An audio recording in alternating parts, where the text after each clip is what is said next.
everybody. Welcome back to another episode of the Successful Hairstylists podcast.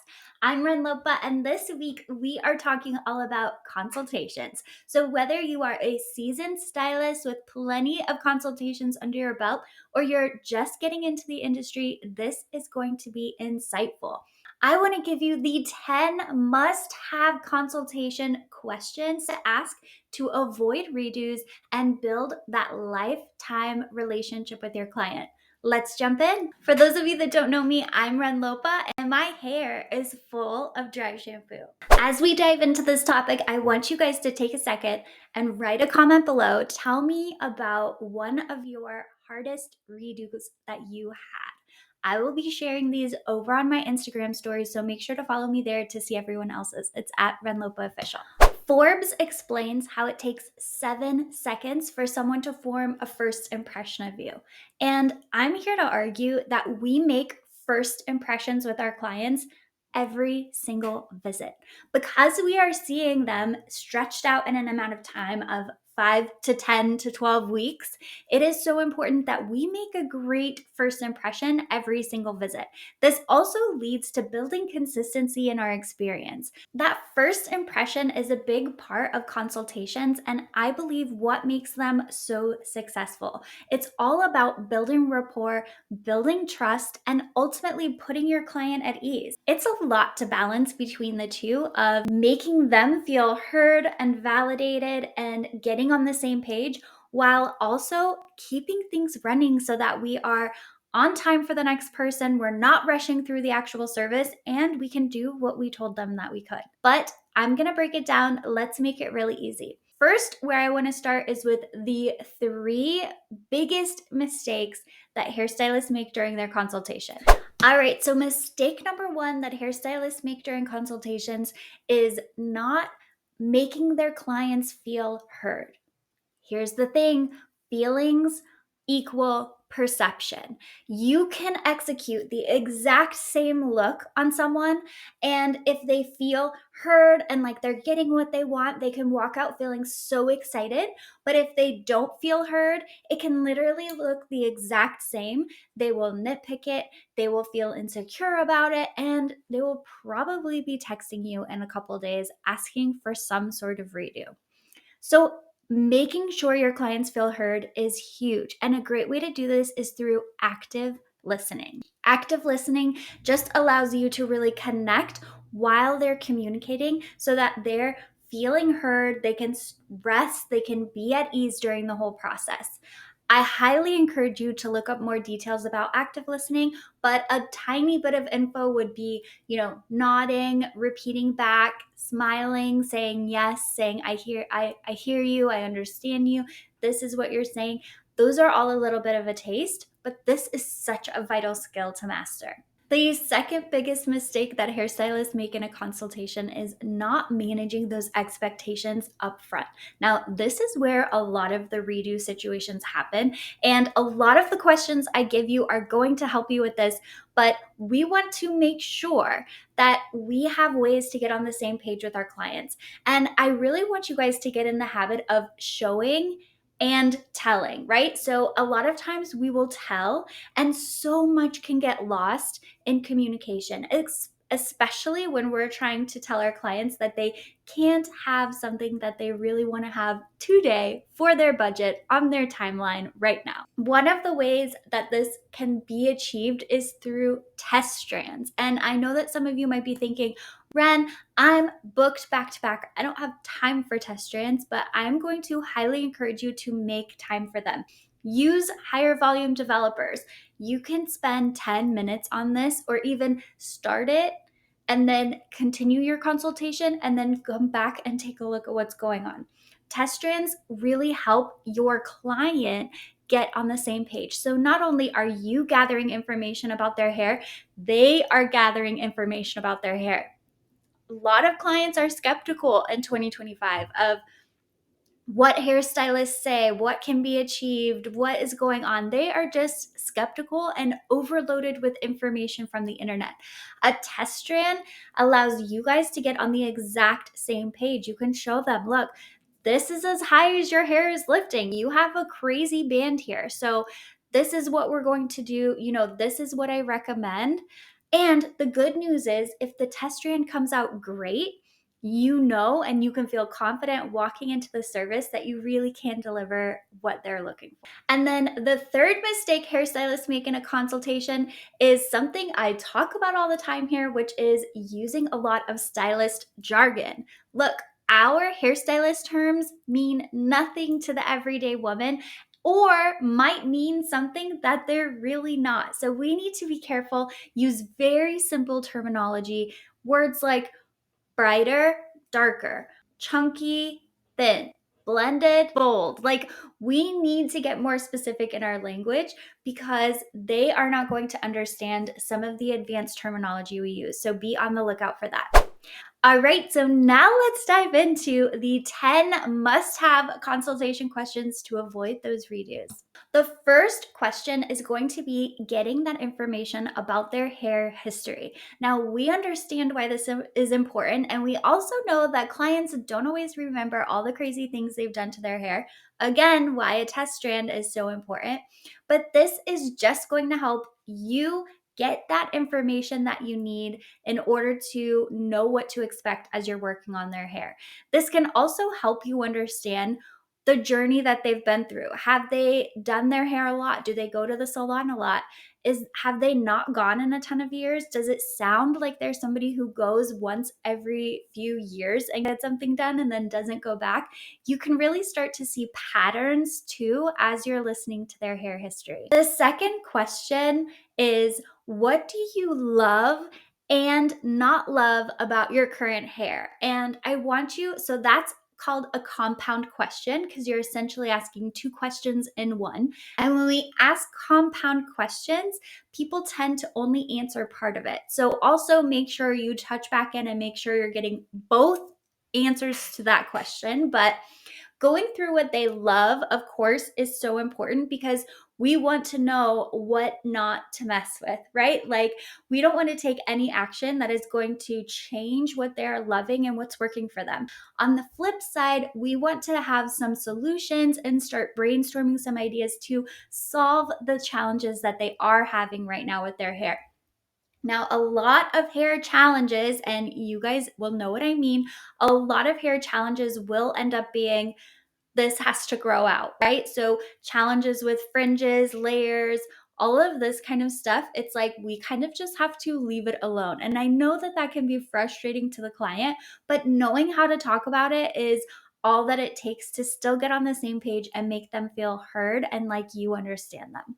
Okay, next, number 3 is, can you show me some inspo photos of what you're looking for? Now, we know photos are tricky, okay? I always compared photos when I was behind the chair to like a Rorschach ink blot, right? Like, people see one thing, I see another thing. So also, when you're showing photos, make sure that you're asking the clients to point out or zoom in on the areas that they're talking about when they're talking about it. So often I could be looking at the face frame and meanwhile my client is talking about how the ends look, right? So I'm hearing brighter, blah, blah. Like, I'm hearing all these words, but I'm applying it to a different section of her head than what she is even talking about in the picture. So be sure you add in that clarity. Okay, so now in question number 4, we are going to relate their inspiration pictures to where they are now. So we're going to create that frame of where we have to go essentially. So how much lighter do you want to be than where you are now? Or how much darker, right? And then also, how much more gold or how much more ashy do you want to be? And a good way to show kind of ashy and gold tones would maybe be using some of your swatches out of the book or showing pictures, kind of contrasting them. But overall, too, it's important to understand that if they keep using words like bright, we definitely want to have gold in the formula. So even if they're like, I don't like warmth, but I want my hair bright, we need to understand that if we ash out their blonde, they're not going to like it because it's going to look dull. That's where it gets hard in the consultation because Words and formulas don't always align perfectly. Then number 5, we are diving into maintenance. So how often do you want to be in the salon? This question is so important because we obviously want to create a look that is not going to expire before they can come in and take care of it. I was literally just in a Facebook group earlier today, and the stylist has a client that messages her like instantly every couple weeks or every 3 weeks after her appointment, and is like, I see my roots, I'm so upset, I look awful. And my advice to her was like, hey, she needs to start lightening up her hair. So if she's going to be a level 6 and she's 100% white, she is not ever going to be happy with a full root touch up until she gets lighter and the contrast is lowered. So knowing their maintenance and knowing what they want to do is so important. Even if they want to be darker with 100% gray hair, if they don't want to come to the salon every 2.5 or 3 weeks, they have to be okay with the white stripe. Otherwise, we have to make some compromises and get them to an area where they are going to feel comfortable, because it does none of us any good, the stylist or the client, to walk around for 2 weeks or 3 weeks hating your hair and feeling like it's not what you want. Studies show that hair is 80% of your confidence. When we don't like our hair, it is a huge hit on our confidence, which then impacts how we show up in the real world. So coming up with these compromises and a true plan that fits their lifestyle is something that I don't think a lot of clients even understand that they really need from their hairstylist. So this is really important in getting on the same page. Similarly, now we are going into question number 6, which is about their hair routine. And really what I want to call this is like their hair commitment. How committed are they to styling it? What are they looking for? And here it could be really helpful to offer them some examples. Okay, so for example, you might say, how often do you want to style your hair? So number 1, would you like to spend an hour on it, but then it lasts for 5 days? Number 2, do you want to just wash and go, put in products and not style it at all? Number 3, do you just want like easy daily hairstyles that you can do that take like 20 minutes or less, right? Like braids, ponytails, buns, headband, like quick curls, stuff like that. So this is really going to help them kind of decide. And in this, what I want you to understand too is that by offering them examples, you might pull out even better information, because I feel like our non-stylers, okay, the women out there who are like, I'm not styling my hair, a lot of times that's because they don't feel like it's worth it when they do. So if you give them the example of like, I'll spend an hour on my hair and it'll last me 5 days, I feel like a lot of women would be willing to do that maybe haven't done that in the past, if it's going to be worth it, right? If it's going to last me 5 days, hell yeah, I'm in. You can teach her what that looks like in the styling portion of her visit, as well as the products she needs. Show her how to do a great ponytail for that 5th day. Show her everything that she needs to make that happen. And again, you're really going to bring so much more value to her beyond just, okay, cool, you want something low maintenance. Got it. Okay, now question number 7 is, have you experienced any past hair color disasters or haircut disasters? And tell me about it. Like, what happened? What didn't you like? All of that. Now, this is where we can hopefully pull out some of their fears and anxiety. So, especially for brand new clients, this is so important because they're walking in with baggage, right? And it's our job to understand their baggage and also put them at ease in this new situation that they're in. This is where hopefully you're going to find out that like their last stylist cut their hair too short. Okay. So you're going to want to be conservative in cutting her hair, because that's something she's really sensitive to because of her previous bad experiences. It might be about going too dark, getting too brassy, all of this stuff. So hopefully this is just going to open the door to really show you like what are her red flags. And if you can avoid those red flags, even if she isn't getting to her number one goal at the end of this visit, she is going to be happy and most likely come back to you.